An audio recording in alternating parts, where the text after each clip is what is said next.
Earth sign, Capricorn, Taurus, and Virgo, kumusta po kayo guys? Okay, so Earth sign, maraming salamat po sa walang sawang pagsubaybay sa ating mga reading. And kung kayo ay bago pa lang sa ating channel, mag-subscribe na po kayo guys.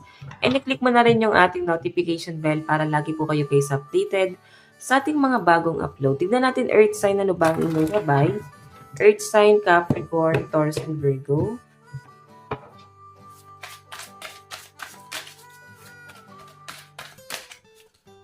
Gabay po ni Earth sign. So guys, meron po tayong strength. Lakasan mo lang daw yung loob mo guys. Kasi nakikita ko rito guys, merong isang bagay na maaaring magpaparealize sa'yo kung bakit kailangan mong lumaban. O kung bakit kailangan lakasan mo yung loob mo dito. Nakikita ko na parang hindi ka na pwedeng sumuko. Meron kang isang laban na parang kailangan mong ipanalo. Tignan natin air sign. Meron po tayong 6 of Swords. So, patungkol to guys sa family. So, I think nagkakaroon ka ng struggle pagdating sa family. And meron tayong 2 of Cups in reverse. Nakikita ko na para bang wala masyadong maayos na pag-uusap dito. Okay? Hindi nyo guys masettle yung problema. Ang kailangan mo lang dito guys, lakasan mo yung loob mo. May nakikita ko dito guys, victory na paparating sa inyo. Ayun, protect what you have created. Be prepared, never give up. Ask your angel for help, environmental activism, and animal rights. So, huwag ka masyadong magpadalos-dalos.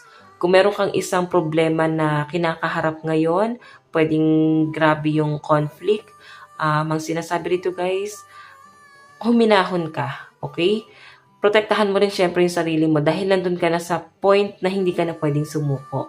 So, nakikita ko rito guys, ayan, maaring maipapanalo mo to. Huwag ka lang masyadong magpadalos-dalos. And kumalma ka lang, antayin natin kung ano yung pwedeng mangyari. Kasi may awakening dito sa ito, stuck, no? Ang pwedeng conflict. So, yun yung sinasabi sa akin dito, guys. Huminahon ka, huwag ka magpadala sa bugso ng damdamin. And antayin mo kung ano yung pwedeng mangyari. Yun ang sinasabi. Mag-antay lang, guys. Okay? So, tignan pa natin ano pang ipapakita. Earth sign. Pagdating sa inyong career, Earth sign, Capricorn, Taurus, and Virgo.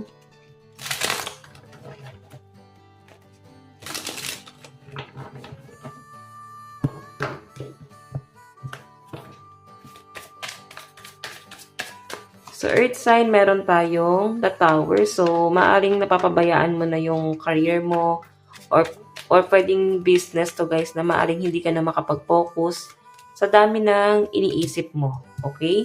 So, nakikita ko rito guys na para bang ito kasi guys the Empress, no? So, ito ay abundance. So, merong malaking opportunity na paparating sa inyo guys. Kung merong ending na nangyayari pagdating sa career, sa business, dahil sa dami ng iniisip mo, pwedeng nahihirapan ka kung paano aayusin dahil nga madami ng gugulo, madami ka kompetensya. Sa pinapakita sa akin guys, huwag ka daw mag-alala kasi worth it naman kung ano man yung mga pinaglalaban mo. Kung may business na pwedeng nalulugi, sa pinapakita sa akin Earth sign, pwedeng merong mas magandang mangyayari. Baka kaya nalulugi to kasi hindi para sa inyo. Kasi merong mas magandang plano sa inyo. Nakikita ko yung pagiging ambitious mo. Ayan, no? Marami kang magiging plano rito guys. And relax ka lang guys. May nakikita ko ritong paparating na blessing sa inyo galing sa isang tao, tulong galing sa isang tao. Okay? So, tignan pa natin. Pagdating sa daloy ng pera ni Earth sign.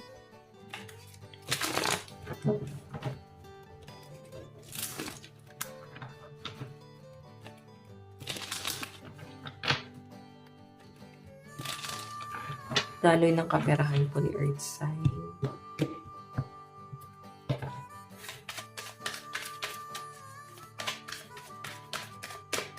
So guys, meron tayong the Chariot.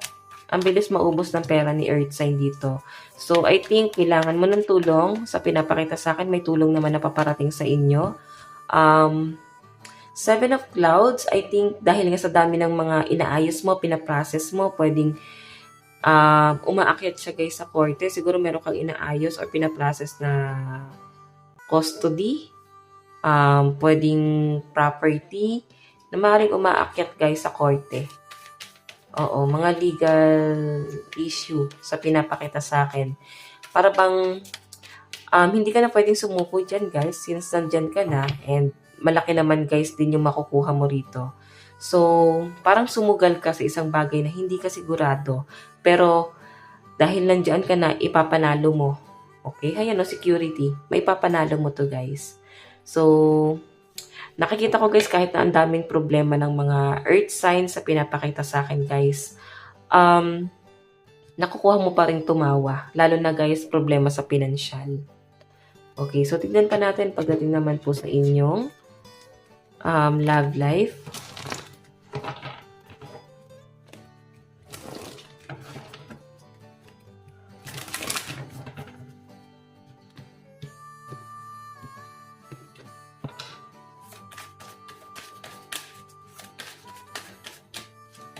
Meron po tayong efficiency, Ace of Pentacles, loss, and charm. So guys, may nakikita ko dito maaring past person to na maaring may pinaglalaban. Siguro meron kayong pinagtatalunan ng past person mo. Pwedeng may ibang na-involve. Siguro anak. Kung meron kayong mga anak, guys, may pinaglalaban mo yung custody or pwedeng pinaglalaban mo yung sustento. Sa pinapakita sa akin, guys, ay no, may pinaglalaban. Okay? So, nakikita ko dito, guys, yung pagiging determinado mo. And I think, maipapanalo mo kung ano man yung pinaglalaban mo sa ex mo. Yung iba sa inyo, guys, kung naghiwalay na kayo ng person mo, siguro may perang involved. Kasi nandito po yung Apprentice of Gems. So, pwedeng pinautang mo, o pwedeng nakapaglabas ka na ng pera sa kanya. Pwedeng siya naman, guys, pwedeng siya yung nagbigay sa inyo ng pera, may naitutulong sa inyo. So, I think malaking kawalan talaga yung person mo or pwedeng malaking kawalan ka sa person mo kasi may money involved. Okay? So, tignan natin, guys, ang inyong advice.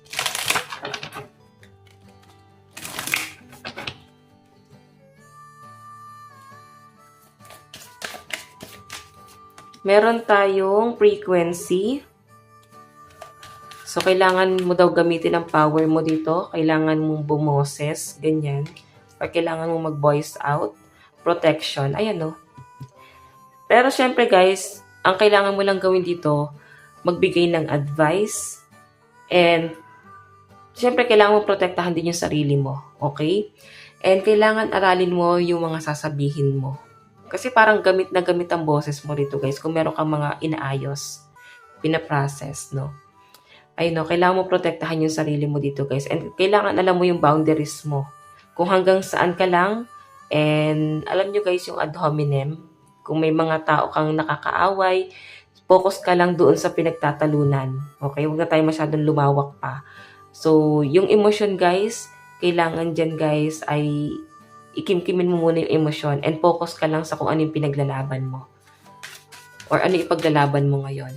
So, meron po tayong honor your feelings. So, worth it to, guys, kasi talagang i-congratulate mo yung sarili mo dito, guys. Kasi, ayun no, meron kang isang bagay na maipapanalo.